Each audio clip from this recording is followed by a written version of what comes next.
पुण्यातल्या भोर येथील नसरापूर या गावी जी एक दुर्दैवी घटना घडली आणि त्या विकृत कांबळेने या अतिशय छोट्या म्हणजे 4 वर्षाच्या मुलीवर जे अत्याचार केला आणि केवळ अत्याचार करून थांबला नाही तर पुन्हा तिचा त्या ठिकाणी त्यांनी खूनही केलेला आहे आणि अतिशय लांछनास्पद कृत्य आहे. महाराष्ट्रामध्ये अशा प्रकारची जी घटना घडलेली आहे त्याचे पडसाद हे संपूर्ण राज्यभर उमटत आहेत आणि तेव्हा गावोगावी अशा या सगळ्यांच्या कडनं याची निंदा नाराजगी मोठ्या प्रमाणात सगळा समाज करत आहे.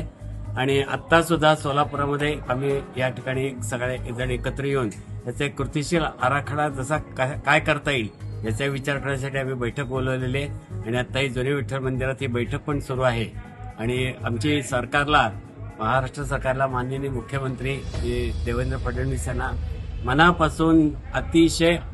कळकळीची विनंती आहे की त्यांनी या प्रकरणामध्ये जातीने लक्ष घालून त्याला नराधमाला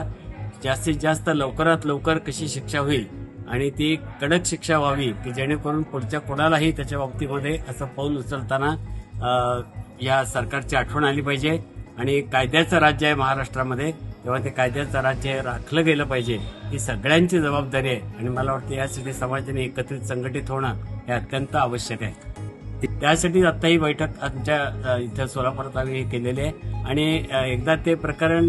न्यायप्रविष्ट झालं की त्या न्यायसंस्था जी आहे त्याच्याप्रमाणे आपल्याला ते त्या ठिकाणी करावं लागेल पण त्याचा पाठपुरावा करत राहणं हा मात्र आम्ही चालू ठेवणार.